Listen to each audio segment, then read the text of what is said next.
Hello नमस्कार साथियों, एक बार फिर से स्वागत है आप सभी का हमारे YouTube channel Sunday study point पे। आज का हमारा टॉपिक है यूजीसी नेट जेआरएफ सेट परीक्षा 2021 के लिए सेट नंबर 96 है। सेक्शन हम 100 अभिवृत्ति संबंधित महत्वपूर्ण प्रश्न है। वीडियो को लाइक और शेयर जरूर कर दीजिए और चैनल पर नए हैं चैनल को सब्सक्राइब कर लीजिएगा। तो चलिए साथियों, चलते हैं आज के हमारे पहले प्रश्न पे। आज का हमारा पहला प्रश्न है डिसलेक्सिया संबंधित है। तो डिसलेक्सिया है किससे संबंधित है? ये मानसिक विकृति से, व्यवहार संबंधी विकृति से, पठन विकृति से, लेखन विकृति से। इसका राइट आंसर क्या हो जाएगा? डिसलेक्सिया। डिसलेक्सिया क्या है?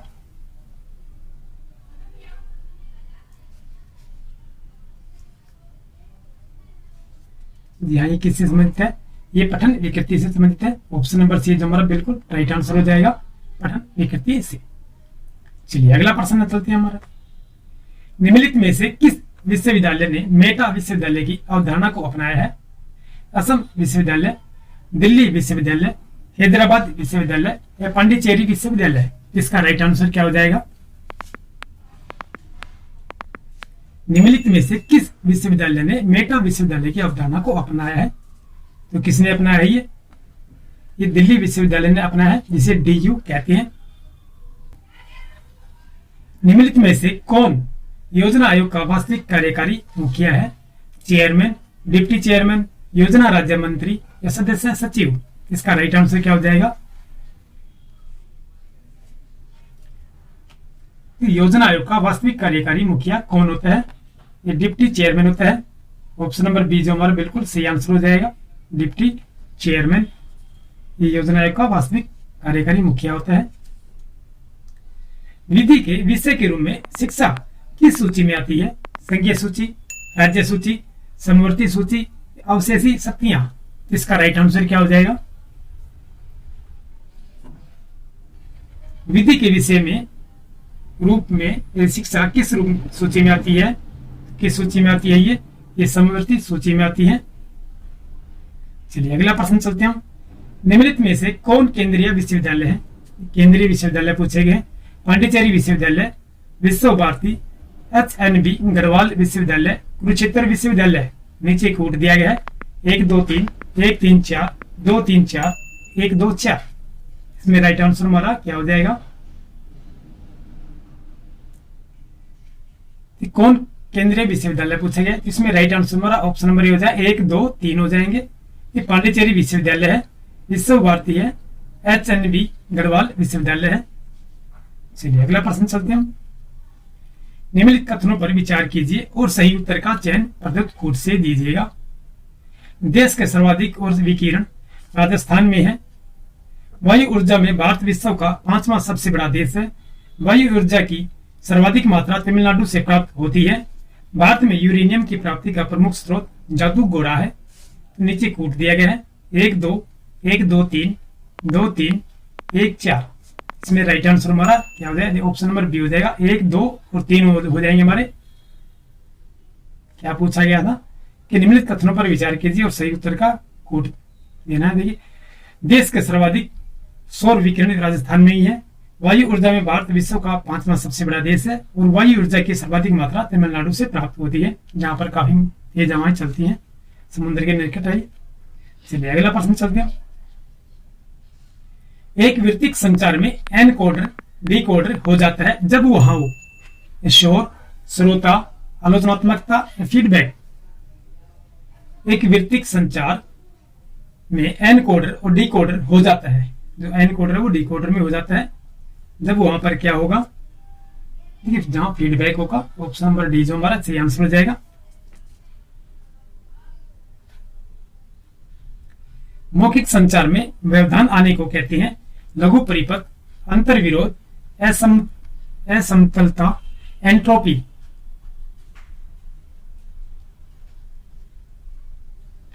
मौखिक संचार में व्यवधान आने को कहते हैं, इसे क्या कहते हैं? इसे लघु परिपथ कहते हैं। ऑप्शन नंबर ए जो हमारा सही आंसर हो जाएगा। किसी कोडिंग विधि के अंतर्गत शब्द क्वेश्चन को डोमेस्टिक के रूप में कोड किया जाता है, किया गया है। इसी कोड में रिस्पॉन्स को क्या कहा हो जाएगा? ये रिस्पॉन्स का क्या हो जाएगा? पहले हमें क्वेश्चन का देखना है कि क्वेश्चन किस प्रकार पूछा गया है। क्या जो है डी के विपरीत आता है,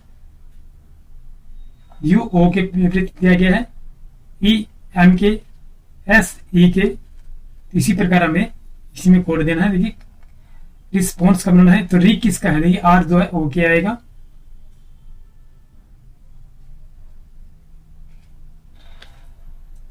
इसका आंसर हमारा ऑप्शन नंबर सी हो जाएगा।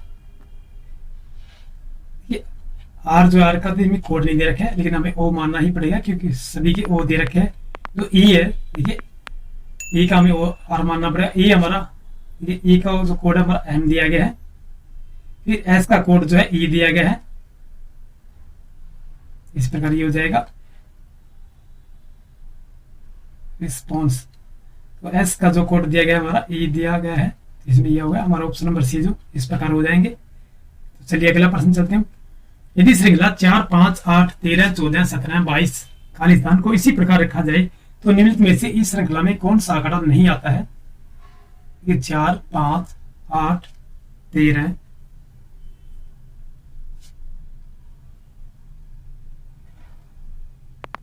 इसमें से सही आंसर क्या हो जाएगा।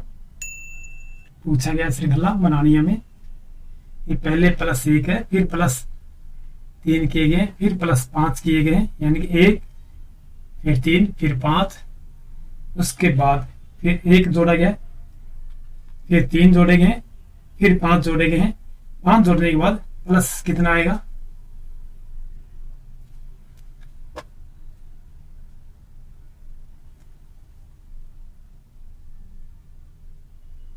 बाईस के बाद 23 आएगा, लेकिन 23 में दे ही नहीं रखे हैं, ये 33 दे रखे हैं इन्होंने।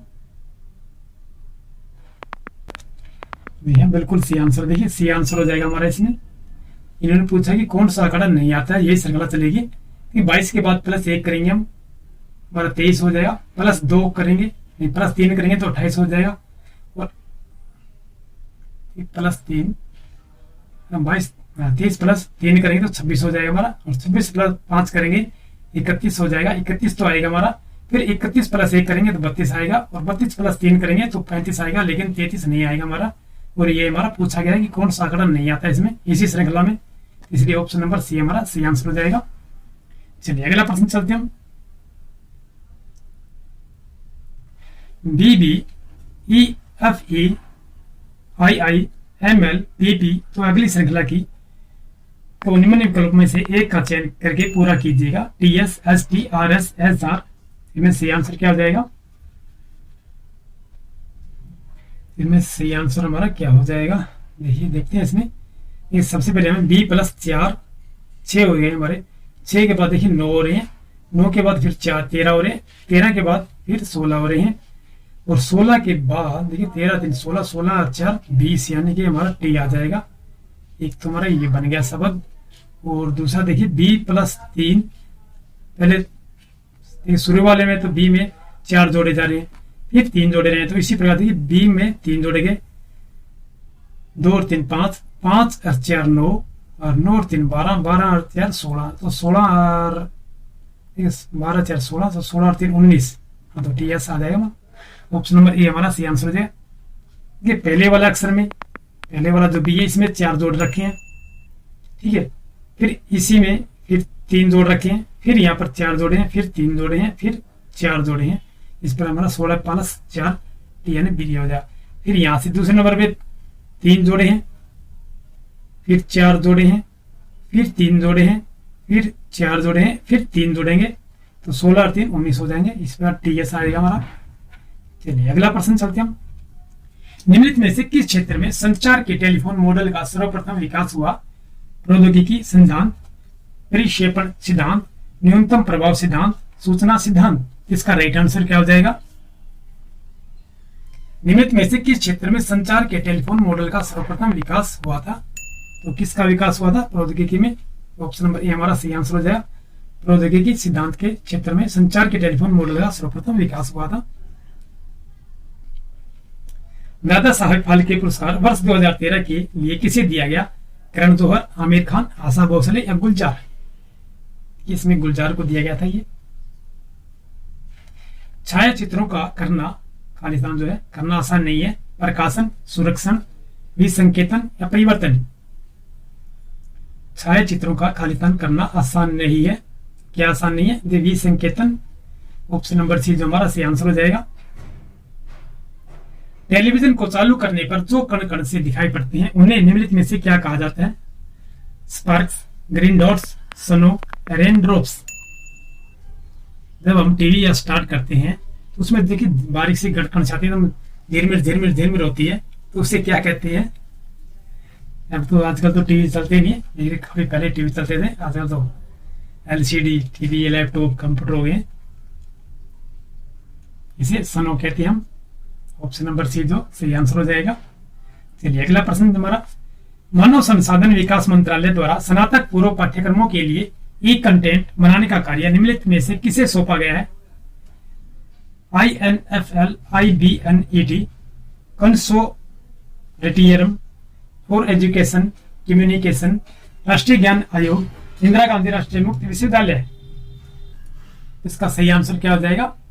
ये ऑप्शन नंबर बी हमारा सही आंसर हो जाए, कंसोर्टियम फॉर एजुकेशन कम्युनिकेशन हो जाएगा। एक कॉन्टेक्ट बनाने का कार्य जो दिया गया है। चलिए अगला प्रश्न सत्यम, कक्षा के संचार को सामान्यतः समझ जाता है कि यह होगा प्रभावी, संज्ञानात्मक, भावात्मक, चयनात्मक। इसका राइट आंसर क्या हो जाएगा? कक्षा के संचार को सामान्यतः समझा जाता है कि यह होगा किस प्रकार का होगा?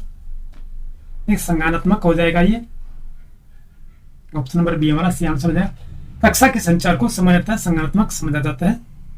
इस बात को विशेष ध्यान रखिएगा। निम्नलिखित में से किसे अभिप्रेरित शिक्षण का संकेत माना जाता है? विद्यार्थी अध्यापक से प्रश्न पूछते हैं, विद्यार्थियों की उपस्थिति अधिकतम हो, कक्षा में पूर्ण शांति हो, विद्यार्थी अपनी कॉपियों में नोट्स ले रहे हो। इसका सही आंसर क्या हो जाएगा? निम्नलिखित में से किसे अभिप्रेरित शिक्षण का संकेत माना जाएगा? अभिप्रेरित का पूछा गया है कि विद्यार्थी अपनी कॉपियों में नोट्स ले रहे हो, इसे अभिप्रेरित का माना जाएगा। सॉरी दोस्तों, ये विद्यार्थी अध्यापक से प्रश्न पूछते हैं, ये नहीं होगा। ऑप्शन नंबर ए हो जाएगा हमारा। एक थीसिस शोध प्रबंध में चित्र तालिकाएं रहती हैं। परिशिष्ट में, एक अलग अध्याय में, अंतिम अध्याय में या मूल पाठ में। एक थीसिस या शोध प्रबंध में चित्र एवं तालिकाएं रहती हैं। कहां पर रहती हैं? चित्र और तालिकाएं पूछा गया है, तो कहां पर रहती हैं? तो मूल पाठ में ही है। ऑप्शन नंबर डी जो सही आंसर हो जाएगा। शोध प्रबंध कथन है एक प्रेक्षण, एक तथ्य, दृढ़ कथन, विचार विमर्श। शोध प्रबंध कथन है, किस प्रकार का है ये शोध प्रबंध कथन? विचार विमर्श है ये, एक प्रकार का शोध प्रबंध जो है एक विचार विमर्श का कथन है। तो चलिए साथियों, आज की जो वीडियो हमारी यह समाप्त करते हैं। ये वीडियो कैसी लगी आपको हमें कमेंट बॉक्स में बताइएगा, और वीडियो को लाइक और शेयर जरूर कर दीजिए, और चैनल पर नए हैं तो चैनल को सब्सक्राइब कर लीजिए। फिर मिलते हैं नेक्स्ट वीडियो में इसी प्रकार के आपके लिए टॉप एमसीक्यू लेकर।